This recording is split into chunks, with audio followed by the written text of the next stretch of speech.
입니다. 인사하겠습니다. 한 번 더 인사하겠습니다. 예수님 우리와 함께 하십니다. 인사하겠습니다. 오늘 시편 7편 9절 말씀으로 의로우신 하나님이라는 제목으로 잠시 말씀의 은혜를 나누기 원합니다. 일반적으로 훌륭한 사람을 세 부류로 분류를 해서 우리가 지칭합니다. 첫째는 의인, 두 번째는 위인, 세 번째는 성자 이렇게 부르게 되죠. 근데 같은 것 같지만 같지가 않습니다. 어떻게 다르냐? 보통 의인이라고 하면 여러분 10억을 평생 모았던 김밥으로 팔아서 모았던 10억을 기부한 장학금으로 기부한 할머니가 기억날지 모르겠습니다. 바로 이복순 할머니이신데요. 이분이 워낙 큰일을 하셨기 때문에 이렇게 흉상까지 제작하여 돌아가신 후에도 그분을 기리고 있는 것을 보게 되죠. 이렇게 한 개인이 어떠한 개인을 위하여 열심히 헌신하고 봉사하는 모습이 보였을 때 우리는 보통 의인이라고 표현하게 됩니다. 지난 29일에 고속도로 의인이라는 사람이 아주 매스컴을 통해 사람들에게 알려졌습니다. 바로 박세훈 씨라고 불리는 이분인데 고속도로에서 의식을 잃고 뇌전증으로 의식을 잃고 운전을 못하고 있었던 이 트럭 운전사와 또한 그로 말미암아 사고가 날까 염려하여 자기 승용차로 그 차 트럭 앞으로 다가가서 자기 차로 그 차를 세우게 한 바로 의인이라고 할 수가 있죠. 이처럼 의인은 개개인적인 일을 감당했을 때 보통 우리는 의인이다라고 표현을 많이 하게 됩니다. 위인이라는 것은 개인이 아닌 공동체적인 어떠한 큰 역사를 이루었을 때 우리는 보통 위인이라고 하게 되죠. 예를 들어서 에디슨 같은 사람들을 우리 위인 또는 우리 초등학생들에게 위인전기 읽으라 하는 것처럼 이 공동체, 나라와 민족이라든가 어떠한 전 세계 인류를 위해 크게 공헌한 사람들을 위인이다라고 보통은 표현하게 됩니다. 성자는 그럼 어떤 사람이야? 성자는 평생을 두고 이타적인 삶을 사는 자기 중심의 삶이 아닌 내 것을 추구하는 것이 아니라 남을 위하여 모든 것을 헌신하는 사람들을 향하여 우리는 보통 성자라고 표현하게 되죠. 바로 이 성자라고 표현한 사람 중에 대표적인 것은 바로 테레사 수녀나 또한 우리 스바이처 박사를 들 수가 있고 간디 같은 사람을 또한 의미할 수가 있게 될 것입니다. 그래서 사람들은 말하죠. 이렇게 위인이라든지 의인이라든지 성자가 되기 위하여 본을 받아야 한다라고 말합니다. 특별히 학생들에게는 위인전기를 많이 읽어라. 그래서 그와 같은 위인이 되어라 라고 우리가 가르치게 되죠. 그러나 하나님이 말씀하는 의인 또는 위인은 성경에서 말하는 그 위인은 세상에 말하는 의인과는 전혀 다르다는 것을 우리가 깨달아 알아야 됩니다. 즉 성경에서 말하는 의라는 것은 세상에 말하는 의와는 완전히 거리감이 있다라는 것이죠. 성경에 마태복음 6장 33절에 너희는 먼저 그의 나라와 그의 의를 구하라 라는 말씀이 있습니다. 여기서 말하는 이 의가 바로 하나님의 말씀하는 의가 되는 것이고 우리가 추구해야 될, 우리가 가져야 될, 우리가 소망해야 될, 우리가 누려야 할 의라고 할 수가 있게 되는 겁니다. 자, 그러면 본문에서 말씀하는 의로우신 하나님의 이 의라는 것이 어떤 의인지를 우리가 한번 살펴봐야겠습니다. 그러면 이것을 살펴보기 위해서는 세상에서 살펴보는 것이 아니라 역시 성경을 통하여 의로우신 하나님의 이 의가 무엇인지를 우리가 발견해야겠죠. 가장 좋은 예가 바로 사무엘상 30장 11절에서 15절을 통하여 우리가 발견할 수가 있게 됩니다. 바로 다윗의 이야기라고 할 수가 있죠. 이 사무엘상 30장에 있는 이 말씀은 신약 성경에서 나온 사마리아인의 비유와 비슷한 말씀이고 어쩌면 사마리아인의 이 비유가 현실적으로 드러난 것이 바로 다윗의 이 이야기다라고 할 수가 있게 될 것입니다. 11절에서 15절이기 때문에 굉장히 짧은 구절이지만 그런 이 짧은 구절 안에 하나님의 의로우신 하나님이 어떠한 의인지를 우리에게 자세하게 알려주게 됩니다. 이 말씀은 아주 간단합니다. 다윗이 길에서 며칠 동안 굶고 있었던 물도 마시지 못하고 음식도 먹지 못했던 굶었던 한 애굽 소년을 만나서 그 애굽 소년을 도와주는 장면이 11절과 15절입니다. 그러나 전후 사정을 살펴보게 되면 지금 이 도와주는 이 과정이 얼마나 은혜로운 거고 일반적으로 할 수 없는 모습임을 우리가 발견하게 됩니다. 그 사정을 한번 먼저 살펴보겠습니다. 다윗은 사울 왕에게 쫓기게 됩니다. 사무엘 선지자를 통하여 왕의 기름을 부음 받았지만 사울 왕의 시기와 질투로 인하여 쫓김을 당하고 죽을 고비를 여러 차례 넘기게 되죠. 쫓기다가 어쩔 수 없이 이제 이스라엘 땅에서는 갈 데가 없자 적국의 땅, 블레셋 땅으로 들어갈 수밖에 없었습니다. 그 정도로 이 다윗은 힘들었습니다. 결국 적국인 블레셋으로 도피하게 되죠. 그러나 혼자 도피한 것이 아닙니다. 성경을 봤더니 혼자 간 것이 아니라 함께 따르는 무리들과 함께 들어가게 됩니다. 성경 사무엘상 22장 2절에 이렇게 말합니다. 환난당한 모든 자와 빚진 자와 마음이 원통한 자가 다 그에게, 즉 다윗에게 모였고 다윗은 그들의 우두머리가 되었는데 그와 다윗과 함께한 자가 400명 가량이었더라. 즉 성인 남자의 수 400명이 다윗과 함께 광야에서 도망자의 신세가 되어 있었고, 그러다가 블레셋 지역으로 같이 들어가게 된 겁니다. 그러나 성인만 400명입니다. 따라서 이 400명의 이 숫자는 남자의 숫자이기 때문에 여기에는 부인의 숫자와 자식의 숫자가 들어가 있지가 않습니다. 그러면 400명에다가 아내와 자식까지 포함하면 수천의 사람들이 다윗과 함께 있었고 다윗과 함께 블레셋 진영으로 넘어가고 있음을 우리가 알 수가 있게 되는 것이죠. 그 당시에 왕이 가드왕 아기스였는데, 이 아기스 왕의 입장에서는 다윗과 다윗의 용사들이 자기들의 나라로 들어온다는, 투항한다는 소식을 듣고 좋아하지 않을 리가 없습니다. 왜냐하면 적국의 장수 중에 장수요, 적국에 대해서 잘 알고 있는 사람이고 용사 중에 용사고, 또한 단신으로 왔으면 의심할 수 있지만 처자식을 데려왔기 때문에 처자식을 마찬가지로 볼모로 삼아서 언제든지 전쟁에 나가서 부려먹을 수 있는 사람이 다윗과 그 용사기 때문에 그렇습니다. 한마디로 손해볼 수 없는 장사를 이 왕은 할 수가 있기 때문에 당연히 기쁨으로 다윗과 그 용사들을, 그 가족들을 받아들이게 되죠. 당연히 다윗은 받아들였을 때 너무나도 감사했을 것입니다. 그리고 받아들이자 이 아기스 왕은 시글락이라는 자그마한 읍성을 그곳에서 살게 해주기 위하여 그곳을 따로 떼어주게 되죠. 다윗은 블레셋 왕과 블레셋 사람들에게 잘 보기 위하여 어쩔 수 없이 그들이 원하는 대로 행할 수밖에 없었습니다. 그들의 요구대로 열심히 수행하게 되죠. 그들의 요구는 결국 하나님이라 이스라엘 민족을 치라는 것이죠. 그러나 동족이었던 다윗은 자기 민족을 칠 수가 없었습니다. 따라서 이스라엘 민족을 치는 척하면서 평상시 이스라엘 민족을 힘들게 했던 아말렉 족속에게 다가가서 그들을 치고 그들에 있는 모든 전리품을 뺏어와서 마치 이스라엘 민족을 친 것처럼 왕에게 보이고 상을 받게 되는 것이죠. 이러한 생활을 계속 해나가게 됩니다. 그러던 어느 날 블레셋과 이스라엘 사이에 큰 전쟁이 일어나게 됩니다. 작은 전쟁이 아닌, 소규모의 전쟁이 아닌 대대적인 전면전이 벌어지게 된 거죠. 전면전이 벌어지게 되면 왕과 함께 모든 장수들이 같이 출전하게 되면 당연히 다윗 왕도 같이 출전할 수밖에 없게 됩니다. 다윗의 입장에서는 곤란할 수밖에 없죠. 왜? 여태까지 속이고 거짓말로 이스라엘을 친 것이 아니라 이스라엘 치는 척하면서 아말렉 족속을 쳤던 것이 다윗 왕이었는데, 이제는 자기의 민족을, 자기의 동족을, 자기의 가족들을 전쟁터에서 만날 생각하니 마음 가운데 기분이 좋을 리가 없습니다. 어쩔 수 없이 함께 거주했던 600명, 400명이 아닌 이제 600명, 그 사이에 늘어났죠. 600명의 용사들과 함께 전쟁에 참여하게 됩니다. 그러나 참여하는 순간 블레셋 왕과 블레셋의 장수들에 의하여 거부당하게 되죠. 왜냐?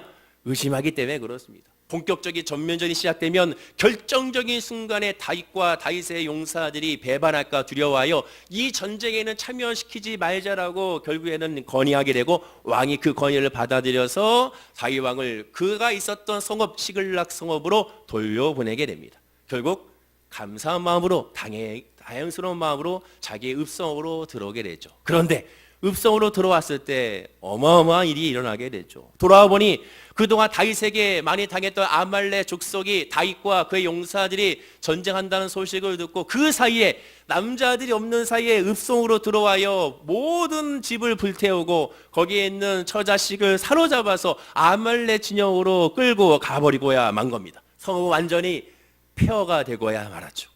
다윗 사람들의 그때 상황을 성경은 이렇게 표현합니다. 사무엘상 30장 6절에 백성들이 자녀들 때문에 마음이 슬퍼서 다윗을 돌로 치자 하니 다윗이 크게 다급하였으나 그의 하나님 여호와를 힘입고 용기를 얻었다라 표현합니다. 백성들이 자녀들 때문에 마음이 슬퍼서 다윗을 돌로 치려 했다고 합니다.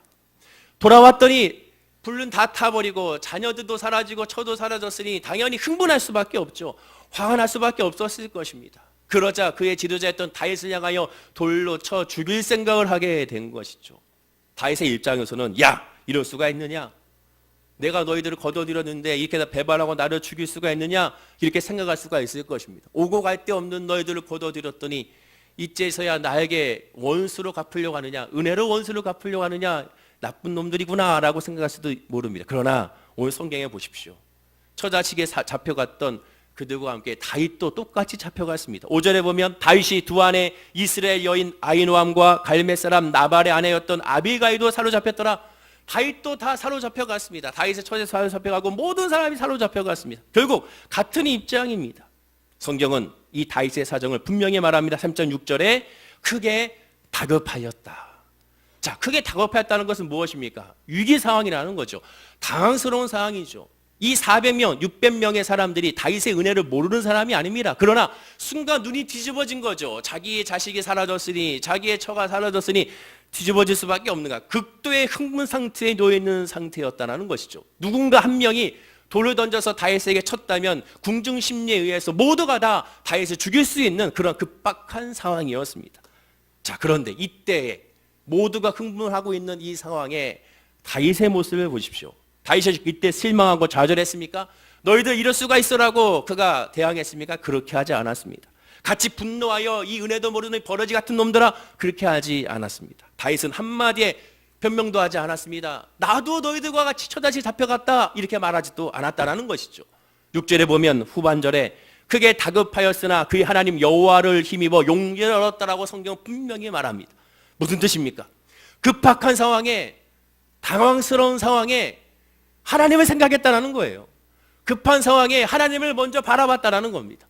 아무도 하나님을 생각하지 않는 그 순간에 사람을 향하여 오히려 이 모든 책임 전가를 하고자 하는 그 상황에 살아계신 하나님을 의지하고 살아계신 하나님을 바라보고 하나님을 바라보는 순간 어떻게 했다? 여호와로만 힘을 얻고 용기를 얻었다라고 성경은 분명히 말합니다. 그 짧은 순간에 한마디로 다윗은 하나님께 기도했다는 거고 여호와 하나님을 부르짖었다는 거고 그로 말미암아 주의 은혜 안에 평안함에 거했다는 겁니다. 마치 요셉이 죄 짓는 그 순간에 여호와 하나님을 바라보고 내가 여호와 앞에 어찌 득죄하리오라 고백했던 것처럼 평상시에 하나님의 믿음과 은혜 안에 거하는 사람은 가장 다급한 순간에 하나님을 바라보는 믿음의 사람이 될 수 있음을 우리가 알게 되는 겁니다. 이것이 다윗의 모습입니다. 바로 이 모습이 성경에서 말하는 하나님의 의라는 것이죠. 왜 의일까요? 흔히 생각하듯이 의라는 것이 선한 것인가 악한 것인가의 개념이 아닙니다. 세상의 의는 선과 악을 구분할 때 의롭다, 정의롭다 이렇게 말을 하게 되죠. 이것이 세상의 의입니다. 그러나 성경에서 말하는 의는 악한가 선한가가 아닙니다. 바로 옳고 그름을 의미하게 됩니다. 맞냐 틀리냐가 성경의 의입니다. 다윗의 처한 상황을 보십시오. 그 어디에도 선한 측면이 있습니까? 선한 측면이 없죠. 악한 측면밖에 없습니다. 하나님이 하신 일에 대해서 그것이 선하다고 누가 말할 수가 있겠습니까? 어느 누구도 말할 수가 없습니다. 다윗의 입장에서 보세요. 얼마나 억울하겠습니까? 자기가 왕이 되고 싶어서 왕이 된 겁니까? 사무엘 선지자가 어느 날 갑자기 턱하니 와가지고 자기에게 기름을 부어서 왕이 된 겁니다. 바로 왕동된 것이 아니죠. 그로부터 13년 동안 도망자의 신세로서 사울에게 쫓겨을 당했습니다. 그가 한 것은 없어요. 내가 왕이 되겠다고 노력한 것도 없고 권모술수로 사용한 것도 없고 사람을 의지하거나 줄타기 한 것도 아닙니다. 하나님께서 강권적으로 주권적으로 너는 왕이 될지라 너에게 축복하신 것을 보게 되는 것이죠. 그가 원했던 것이 아닙니다. 그런데 그 상황을 보십시오. 돌아가는 상황을 보게 되면 절대로 좋은 것은 하나도 없습니다. 지금 이 상황이 그렇지 않습니까? 그런데 하나님이 하신 일을 인간이 감히 의롭다 또는 불의하다라고 구분질 수 있을까요? 구분질 수가 없습니다.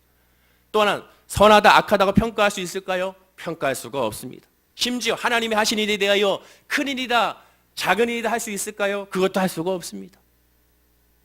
사람들은 평가하죠. 야 이건 큰 일이야 이건 작은 일이야. 사람은 평가하죠. 야 이건 큰 교회야 이건 작은 교회야. 그리고 하나님의 평가는 그렇지가 않습니다. 하나님의 평가는 큰 교회가 아니고 작은 교회가 아니고 큰 일이 아니고 작은 일이 아니고 큰 사역이 아니고 작은 사역이 아닙니다. 큰 믿음이 아니고 작은 믿음이 아닙니다. 하나님의 구조는 하나밖에 없습니다. 교회 안에 바라봤을 때 믿음이 있는 교회냐 믿음이 없는 교회냐 예수 그리스도를 부르짖는 교회냐 복음으로 살아가는 교회냐 복음이 없는 교회냐 하나님의 임재가 있는 교회냐 임재가 없는 교회냐 성도도 마찬가지죠. 기준은 하나죠. 믿음이 있느냐 믿음이 없느냐 믿음에 따라서 그 기준에 따라서 구원과 그 다음에 불구원이 나눠지게 되는 겁니다. 그것이 하나님의 기준이죠. 하나님이 하신 일 모두가 위대한 큰일이고 하나님이 하신 모든 것이 다 거룩하고 성스럽고 선하고 의롭다라는 것을 고백하는 것이 그것이 하나님의 의인 것입니다. 요컨대 하나님이 하신 일에 대하여 선해서 하나님이 의롭다고 고백하는 것은 인간의 모습입니다. 대부분 우리는 연약한 인간이기 때문에 나에게 좋았을 때, 내가 봤을 때 좋고 선한 것을 바라보게 되면 하나님은 좋으신 하나님이라 우리가 고백을 하게 된다는 거죠. 내가 봤을 때 절대로 좋지 않고 내 마음이 불편하면 하나님은 좋은 하나님이라고 고백하지 않는 겁니다. 이것이 바로 불신의 고백이죠. 하나님께서 나에게 주신 모든 것이 내가 봤을 때 안 좋더라도 그것이 하나님이 옳기 때문에 좋다고 고백하는 것이 믿음의 사람의 모습인 겁니다. 즉 하나님은 옳기 때문에, 의롭기 때문에 모든 것이 선하다라는 것이죠. 하나님이 선하기 때문에 옳은 것이 아니라 하나님은 옳기 때문에 선하다는 고백이, 그것이 예수 그리스도의 믿음 안에 있는 저와 여러분의 고백입니다. 세상의 고백은 선한 것이 먼저입니다. 그러나 십자가의 믿음은 옳은 것이 먼저고, 그 옳은 것은 하나님이 먼저라는 겁니다. 그런데 우리는 연약한 육신으로 말미암아 하나님이 자기에게 선한 일을 베풀어 줄 때만 하나님이 선해 보입니다. 하나님이 자기에게 선한 일을 베풀어 주지 않아도 하나님이 하시기에 모든 것이 선해 보이는 것이, 그것이 믿음이고, 그것을 다른 말로 성령 충만함이라고 우리가 고백할 수가 있게 되는 겁니다. 옆에 분에게 인사할까요? 하나님이 하신 모든 것은 선한 겁니다. 인사하시기 바랍니다. 한 번 더 인사하겠습니다. 하나님이 하신 모든 것은 옳은 겁니다. 인사하겠습니다. 그리고 이것을 분명하게 구별해낼 줄 아는 것이, 그것이 믿음입니다. 그것이 믿음이에요. 로마서 8장 28절 우리가 너무 잘 아는 말씀이죠. 자, 이 말씀 함께 화면과 함께 읽어보겠습니다. 시작. 우리가 알거니와 하나님을 사랑하는 자, 곧 그 뜻대로 부르심을 입은 자들에게는 모든 것이 합력하여 선을 이루니라. 너무나도 잘 알고 있는 말씀이지만 너무나도 모르는 말씀이 이 말씀입니다. 이 말씀의 핵심이 뭡니까? 합력하여 선을 이룬다는 거죠. 모든 것이, 정말 모든 것 합력하여 선을 이룹니까? 그렇지가 않죠. 하나님을 사랑해야 되고 그 뜻대로 부르심을 입은 자들에게만 모든 것이 선하고 합력한 것입니다. 그러나 그보다 앞에 또 전제가 있죠. 우리가 알거니와, 아는 자에게 합력하여 선을 이룹니다. 그 우리가 알거니와가 무엇을 안다는 겁니까? 로마서 8장 1절부터 봐야 돼요. 최소한 8장 1절부터 읽어봐야 됩니다. 그 앞에 무슨 내용이 있습니까? 우리가 알거니와, 그 내용은 뭡니까? 결국 예수의 십자가의 보혈을 의미하게 됩니다. 예수의 십자가로 말미암아, 예수의 이름으로 말미암아 정죄함을 받지 않는 우리는, 예수 그리스도로 말미암아 구원받은 우리는, 예수 그리스도로 말미암아 하나님의 사랑 안에 있는 우리는을 강조합니다. 이것을 아는 자, 이것을 아는 자에게 모든 것이 합력하여 선을 이루는 겁니다. 이것이 하나님의 의라는 거죠. 그 다음 구절인 32절에 자기 아들을 아끼지 아니하고 우리 모든 사람을 위하여 내어주시니가 어찌 그 아들과 함께 모든 것을 우리에게 은사로 주지 아니하게 하시겠느냐. 예수를 우리에게 주셨기 때문에 그보다 더 다른 것까지 우리에게 다 주신다는 겁니다. 그리고 하나님의 성도를 다룰 때 이 원칙, 예수 그리스도의 십자가의 보혈의 원칙에서 벗어나지 않고 우리를 늘 인도하신다는 겁니다. 그 원칙은 바로 38절 39절에 결론을 내리게 되죠. 자, 다 함께 읽어보겠습니다. 시작. 내가 확신하노니 사망이나 생명이나 천사들이나 권세자들이나 현재일이나 장래일이나 능력이나 높임이나 기품이나 다른 어떤 피조물이라도 우리를 우리 주 그리스도 예수 안에 있는 하나님의 사랑에서 끊을 수 없으리라. 이것이 하나님의 의입니다. 어떠한 상황에서도 나는 하나님의 사랑 가운데 있기 때문에 끊을 수 없기 때문에 나는 잘 된다. 왜? 하나님이 나와 함께 하시기 때문에. 내가 생각했을 때는 지금 왜 이러지? 왜 이렇게 아픔이 있지? 왜 이렇게 안 풀리지? 왜 이렇게 꼬이지? 왜 한 번에 안 되지? 할지 모르지만 예수 이름으로 하나님을 바라보게 되면 그것이 오히려 감사가 되고 그것이 지금 잘 되는 거고 그것에 지금 역사가 일어나는 것이라는 것을 깨달아 알게 된다는 겁니다. 인간의 시선이 아닌 하나님의 시선으로 바라봐야 한다는 거죠. 좀 더 속된 표현을 하자면 하나님은 때려 죽여도 성도의 편이라는 겁니다. 무슨 일이 있어도 성도의 편이라는 거죠. 무슨 일이 있어도 한마디로 내 편이라는 겁니다. 옆에 분에게 인사할까요? 하나님은 당신 편입니다. 인사하겠습니다. 예를 들어 또 다윗을 보십시오. 다윗이 지금 상황이 크게 급박한 상황입니다. 그러나 그런 상황에도 하나님은 자신을 향한 그 사랑을 의심하지 않았죠. 하나님 이루시는 어떤 일이라도 다 선하고 옳다고 그가 고백을 하게 됩니다. 확신을 가졌습니다. 그렇기 때문에 이러한 상황에서도 그가 하나님을 원망하고 하나님을 탄식한 것이 아니라 하나님으로 말하면 오히려 힘을 얻었고 하나님으로 말하면 오히려 위로를 얻었고 하나님으로 말하면 오히려 평안을 얻었다고 성경은 말씀하게 됩니다. 인간의 시선을 바라보면 이건 미친 거죠. 왜 그렇습니까? 처자식은 잡혀갔고 성읍은 완전히 폐허가 됐고 자기가 거들었던 부하들이 배신하고 자기를 죽이려고 했으면 이미 이러한 인간관계는 끊어진 거죠. 이미 실패죠. 그럼에도 불구하고 그가 뭐라고 고백합니까? 여호와로 말미암아 힘을 얻었다. 부하들로 말미암아 힘을 얻은 것이 아니에요. 그의 환경으로 말미암아 힘을 얻은 것이 아닙니다. 성도는, 예수 믿는 저와 여러분들은 누구를 말미암아 힘을 얻어야 되냐? 하나님으로 말미암아 힘을 얻어야 되고, 이를 위하여 우리가 예비하는 겁니다. 이 시간에 11시 45분에 이 자리에 앉아 있는 이유가 뭐냐? 세상의 이로로 나가는 것이 아니라 하나님의 이로로 받기 위하여 예비하고 기도하는 것을 우리가 기억하고 깨달아 알아야 될 줄로 믿습니다. 다윗은 그러한 환경 가운데 바라보지 않고 출입만 바라봤던 거예요. 오늘 아침부터 시작하여 네티즌들 사이에 검색어 1위가 뭐냐면 아이슬란드가 검색어 1위입니다. 왜 이 아이슬란드가 검색어 1위인지 아십니까? 지금 월드컵 경기가 하고 있잖아요. 어저께 새벽에 아르헨티나하고 경기를 했는데 1대1로 무승부가 됐어요. 근데 무승부가 된 것도 대단한 일이긴 한데, 이 아이슬란드 나라가 세상에 도봉구 정도의 인구보다 못하다고 합니다. 도봉구가 한 35만인데 그런데 아이슬란드는 33만 정도의 인구라고 하죠.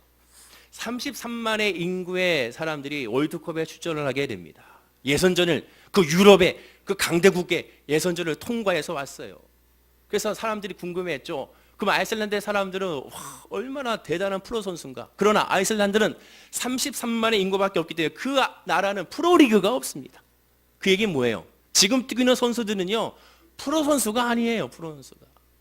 감독이 직업이 뭔지 아시면 감독의 전 직업은요, 바로 영화 감독입니다. 감독은 감독인데 원래 자기 직업이 영화 감독이에요. 치과 의사군요. 치과 의사입니다. 죄송해요. 치과 의사. 꼬길파가 영화 감독입니다. 꼬길파가. 선방을 많이 했던 메시의 그 골을 막아냈던, 페널티킥 골을 막아냈던 그 꼬길파가 바로 영화 감독이라고 하죠. 본업이. 그 미드필더 중에 한 사람은 또한 소금 공장에서 일하는 노동자고요. 또한 수비수 한 명은 생선 공장에서 또 일하는 노동자입니다. 아마 섬이다 보니까 그런 것 같아요. 또 한 사람은 건축가라고 하죠. 즉 그들의 본업은 따로 있습니다. 지금 축구는요, 본업이 아니에요. 그런데 지금 월드컵에 나와서 뛰고 있는 겁니다. 기자가 궁금해서 물어봤다죠. 이것이 어떻게 가능합니까? 우리는 축구를 즐겨합니다. 축구가 재미있습니다. 그들이 그렇게 고백합니다. 인간의 눈으로 바라보면 33만밖에 안 되는 그러한 지역에서 이러한 선수들이 나올 수가 없어요. 환경으로 보게 되면. 그 해설가 박지성이 해설할 때 들어보니까 놀랍다고 표현하더라고요. 어찌 이렇게 됐을까? 한번 연구해 봐야 된다. 그들의 축구에 대한 교실을 한번 찾아가 봐야 된다. 이런 얘기를 하더라고요. 환경을 바라보면 다 안 되는 겁니다. 또 환경이 다 된다고 해서 다 됩니까? 그렇지도 않습니다. 죄송한 얘기지만 중국 보세요. 미안해요, 중국. 중국 인구가 몇입니까? 그 수많은 인구 중에 세상에 축구 잘하는 사람들이 별로 나타나지 않는 것을 보게 되죠. 즉 사람이 많다고, 환경이 좋다고, 지금 중국은 축구 굴기라고 해가지고 대대적으로 투자해서 전국에 도대체 그 경기장만 어마어마하게 짓고 양성하고 있는데도 불구하고 나타나지 않는 것, 그것이 다들 신기하다고 말할 정도입니다. 환경이 중요한 것이 아닙니다. 오늘 본문을 보십시오. 다윗은 그때 어떻게 했습니까? 사무엘상 30장 7절과 8절에 이렇게 했습니다. 제가 읽어드리겠습니다. 화면과 함께 제가 읽어드리겠습니다. 다윗이 아비멜렉의 아들 제사장 아비아들에게 이르되 원하건대 에봇을 내게로 가져오라. 아비아들이 에봇을 다윗에게로 가져가매 다윗이 여호와께 묻자와 이르되 내가 이 군대를 추격하면 따라잡겠나이까 하니 여호와께서 그에게 대답하시되 그를 쫓아가라. 내가 반드시 따라잡고 도로 찾으리라. 그 힘들고 어려운 그 상황 가운데 사람들이 자기를 죽이려고 하고 배신하고 암흑으로 말미암아 도무지 보이지 아니하고 좌절되고 가슴이 털컥 내려앉는 그 상황 가운데 그가 한 것은 무엇입니까? 에봇을 가져오라 하고 하나님께 기도했던 겁니다. 이것이 믿음의 사람이고 의로운 사람의 모습입니다. 다윗은 제사장에게 에봇을 가져오게 한 후에 여호와의 뜻이 무엇인지를 물었습니다. 그리고 하나님 어떻게 할까요? 이 군대를 따라잡을 수 있을까요? 하나님께 물어봅니다. 원망과 탄식도 하지 않았습니다. 어떻게 할까요? 이 상황을 어떻게 할까요? 그것이 바로 다윗의 기도였습니다. 하나님께서 말씀하시죠. 대답하여 이르시되 그를 쫓아가라. 내가 반드시 따라잡고 도로 찾으리라. 다윗은 그 말씀을 듣고 그의 병사들을 데리고 구출하러 떠난 겁니다. 그 떠나는 와중에 갑자기 길거리에서 애굽 소년을 만난 겁니다. 길에서 이 애굽 소년 한 사람을 만나는데 아멜렉 사람의 노예였는데 병이 들어 죽게 되자 주인이 버렸다고 말하죠. 다윗은 이 버려진 이 병들어 죽게 된 애굽 소년을 만나서 그를 도와줍니다. 여러분 생각해 보세요. 급하게 처자식을 구출하러 달려가고 있습니다. 얼마나 마음이 급하겠습니까? 얼마나 마음이 조급하겠습니까? 열심히 달려가고 있습니다. 그런데 갑자기 길거리에서 한 애굽 소년이 쓰러져 죽어가는 모습을 보고 그에게 지금 도와주고 있는 겁니다. 3일 동안 굶은 아이에게 먹을 것을 줬습니다. 그런데 12절에 보면 성경이 이렇게 표현하죠. 심지어, 성경에도 말해요. 심지어 그가 먹고 정신을 차리매. 자, 여러분 이 단어가 그냥 스쳐 지나가면 안 돼요. 그가 먹고 정신을 차렸습니다. 그게 뭐예요? 이 애굽 소년이 먹을 것을 주고 그냥 떠나간 것이 아니라 자기가 이제 지도자니까 부하들 한 두세 사람에게 야, 이 아이가 먹고 정신 차릴 수 있도록 기다려줬다가 나중에 따라와라 이렇게 한 것도 아니고 바로 이 아이가, 이 다윗 왕이 직접 이 아이가 정신 차릴 때까지 기다려준 거예요. 기다려준 거예요. 이 아이가 회복될 때까지 기다려준 거예요. 3일 동안 물도 마시지 못하고 먹을 것도 마시지 못했고 병들어 죽게 됐던 아이기 때문에 이 아이를 기다려준 겁니다. 급박한 상황에 한시라도 빨리 가야 될 이 상황에 기다려주고 기다려준 거예요. 요즘식으로 비유하자면 직장에서 열심히 일을 하고 있는데 갑자기 전화가 왔어요. 아내한테 전화가 왔습니다.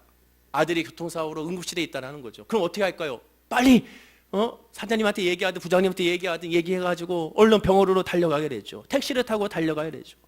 근데 택시 타려고 막 달려가는데 갑자기 택시 정거장에 한 소년이, 거지 소년이 앉아있다가 자기 좀 도와달라고 하는 겁니다. 그럼 보통 어떻게 합니까? 한 번 놀라니까 그냥 10,000원 또 5,000원 이렇게 주고 이걸로 빵 사 먹고 하고 바로 택시 타고 와도 되잖아요. 그러나 그 상황에 그 아이를 데려가서 목욕시키고 또한 굿밥 사주고 새 옷을 또 사주고 그러고 있는 겁니다. 지금 다윗이 오늘날 비유하면 자기 아들이 지금 병원에서 지금 생사를 모르고 있는 상황에 보통 일반적으로 그냥 돈만 주고 보내줘도 사람들은 뭐라고 하지 않습니까? 아, 참 착한 사람이구나 이렇게 얘기하게 되죠. 그러나 다윗은 1분 1초가 아까운 기급한 상황에도 그렇게 하지 않았습니다. 얼마나 급한 상황이냐? 아말렉 족속을 너무 빨리 쫓다 보니까 9절과 10절에 이렇게 말합니다. 자, 우리 9절 10절 말씀은 중요하니까 한번 읽어볼까요? 시작. 예, 다윗과 또 그와 함께한 600명이 가서 부솔 시내에 이르러 뒤떨어진 자를 거기 머물게 했으되 곧 피곤하여 부솔 시내를 건너지 못하는 200명을 머물게 했고 다윗은 400명을 거느리고 쫓아가니라. 600명이 막 쫓아가고 있는데 워낙 빨리 가다 보니까 200명이 뒤처진 거예요. 그만큼 급박하게 달려갑니다. 200명을 두고 니들 나중에 회복하고 돌아오라 하고 400명을 데리고 가다가 이 애굽 소년을 딱 하니 만나게 된 겁니다. 그러면 일반적으로 아까 말씀드린 것처럼 그냥 잠깐 부하들을 시켜서 도와주고 달려가는 것이 일반적인 상식이죠. 그런데 이 사람은 어떻게 했습니까? 다윗은 그렇게 하지 않았습니다. 멈췄어요. 왜 멈췄습니까? 하나님의 뜻이 있음을 물어본 거예요. 이 상황 가운데 왜 하나님이 이 애굽 소년을 만나게 하셨을까? 왜 하나님이 이 상황 가운데 굳이 이 아이를 이 시간에 이 급한 상황에 이 자리에서 나를 만나게 하셨을까? 그것을 하나님께 물었던 것이 다윗이었습니다. 그것이 다윗의 믿음이에요. 우리가 기도하고 간구할 때 우리가 실수하는 것이 뭐냐? 내가 할 수 있고 내가 충분히 경력이 되고 내가 충분히 A부터 B까지 다 C까지 결과를 다 예단할 수가 있고 예측할 수가 있고 다 알 수가 있고 눈이 뻔히 보인다 하더라도 하나님의 사람은 어떻게 됩니까? 하나님께 기도하고 물어야 되는 겁니다. 하나님 나 이거 분명히 잘해요. 내가 할 수 있어요. 하나님 뜻대로 내가 분명히 충분히 이걸 할 수 있습니다. 그러나 하나님께 또 물어하고 또 묻고 또 물어하고 또 물어야 됩니다. 이스라엘 백성들이 왜 아이성에서 실패했습니까? 여이성에서 하나님의 말씀을 부여잡고 나가서 싸웠죠. 그런 아이성은 하나님께 묻지도 아니하고 나가서 싸웠다가 자기들끼리 판단했죠. 야, 이 정도면 뭐 3,000명이면 거뜬해. 이게 인간의 교만입니다. 하나님 앞에 나가는 믿음의 사람은 처음부터 끝까지 하나님만 바라봐야 됩니다. 오늘 본문의 말씀처럼 하나님 우리의 마음과 우리의 모든 것을 감찰하신 분이기 때문에 우리의 모든 것을 아시기 때문에 아시니까 하나님께 드리는 것이 그것이 믿음이고 그것이 기도고 그것이 예배가 돼야 되는 겁니다. 다윗은 범사에 자기의 명철을 의지하지 않았습니다. 자기의 길을 인도하신 여호와 하나님만 바라봤고 전적으로 의지했습니다. 어떠한 사소한 일도 그냥 지나가지 않았습니다. 하나님의 섭리가 있음을 알았습니다. 우연이 아니라는 거죠. 예수 믿는 사람은. 지금 여기 앉아있는 것도 마찬가지예요. 내 옆에 누가 앉아있나 한번 보세요. 누가 앉아있나 한번 보십시오. 그냥 앉아있는 것이 아니에요. 하나님의 은혜요 섭리인 줄로 우리가 믿어야 될 줄로 믿습니다. 그런 의미에서 한번 인사할까 옆에 분에 제 옆에 앉아주셔서 감사합니다 인사하시기 바랍니다. 다윗은 출발 전에 분명히 말합니다. 아말렉을 추격할까요 말까요? 당연히 추격해야죠. 인간적인 생각은. 그러나 물어봅니다. 애굽 소련을 만나니도 하나님께 물어봅니다. 결국 어떤 역사가 나타났습니까? 그 애굽 소련이 기운을 차리자 놀라운 정보를 주게 되죠. 아말렉 족속이 어디 있는지, 당신의 처자식이 어디 있는지에 대한 정보를 알려주게 됩니다. 그리고 그 정보를 가지고 나아가서 결국 구출하게 되죠. 그것이 사무엘상 30장 19절과 20절입니다. 우리 다 함께 읽어보겠습니다. 시작. 그들이 약탈하였던 것 곧 무리의 자녀들이나 빼앗겼던 것은 크고 작은 것을 막론하고 아무것도 잃은 것이 없이 모두 다윗이 도로 찾아왔고 다윗이 또 양떼와 소떼를 다 되찾았더니 무리가 그 가축들을 앞에 몰고 가며 이르되 이는 다윗의 전리품이라 하였더라. 성경 분명히 말하죠. 다윗이 다 이런 것 없이 다 찾아왔다라고 성경은 말씀하게 됩니다. 이것이 하나님의 은혜요, 하나님의 섭리고 이것이 하나님의 의인 것입니다. 여러분 지금 어떠한 일이 다가오고 있는지 저는 알 수 없지만 여러분 스스로 알잖아요. 기도 제목을 내놔도 부끄러워서 말 내어놓지 못하는 기도 제목이 다 있습니다. 누구나 다 있어요. 다. 저도 있습니다. 그러나 그 모든 거 하나님이 알고 계시죠. 근데 그 일에 대해서 왜 이런 일이 다가왔느냐, 왜 이런 아픔이 다가왔느냐에 대해서 그것으로 실망하는 것이 아니라 예수 믿는 저와 여러분들은 그걸 통하여 하나님 어떠한 은혜를 주시려고, 무엇을 알게 하시려고, 어떠한 소망을 주시려고 이런 일을 나에게 허락하셨나이까. 어리석은 나는 알 수 없사오니 나에게 깨달음을 주시고 하나님의 영이 아니면 하나님의 사역을 알 수 없다고 말씀하셨으니 나에게 주의 성령을 부어주셔서 이 상황 가운데 이길 수 있는 힘과 용기와 믿음과 평안함을 주시고 그리고 앞으로의 전개된 모든 과정 가운데 하나님께서 나를 인도하여 주셔서 때에 따라 역사하신 하나님의 은혜를 깨달아 알게 달라고 기도하는 그런 기도가 우리의 기도가 돼야 될 줄로 믿습니다. 결국 다윗의 일생 동안 다윗의 삶과 존재에서 가장 큰 비중을 차지했던 것은 하나님의 의에 대한 갈증이었습니다. 하나님은 옳다라는 것이죠. 모든 것이 나에게 주신 것은 옳다. 그 오름 안에서 골리앗을 죽여서 이스라엘을 구했고 그 오름 안에서 소나기에 제 발로 걸어드는 원수 이 사울을 2번씩이나 살려주었고 그 하나님의 오름 안에서 불쌍한 피난민 600명을 돌봐줬고 하나님의 그 오름 안에서 이스라엘을 통일하고 블레셋의 침공을 물리칠 수가 있었던 겁니다. 다윗의 모든 했던 일은 결국 하나님만 바라봤기 때문에 이루어진 거고 하나님이 역사하신 것을 발견할 수가 있게 되는 겁니다. 예수님은 요한복음 15장 5절에 분명히 말씀하죠. 나를 떠나서는 너희가 아무것도 할 수가 없느니라. 자, 그 얘기는 뒤집어 역설적으로 말하면 하나님 앞에 붙어 있으면 예수님께 붙어 있으면 모든 것을 할 수가 있다는 거죠. 인간의 눈으로는 우리는 할 수가 없습니다. 그러나 예수의 믿음으로 바라보면 모든 것이 가능한 겁니다. 구세군의 창설한 윌리엄 부스 이 사령관이 이런 말을 했습니다. 무슨 기도를 하든지 목숨을 걸고 기도해보라. 그러면 하나님의 영광을 반드시 보리라. 어떤 일이 있든지 간에 기도밖에 없다는 거예요. 기도부터 하라는 겁니다. 하나님을 먼저 예배하라는 겁니다. 하나님의 뜻을 먼저 구하라는 겁니다. 그러면 반드시 하나님의 은혜 안에 거할 수 있다고 성경은 말씀해주고 있게 되는 겁니다.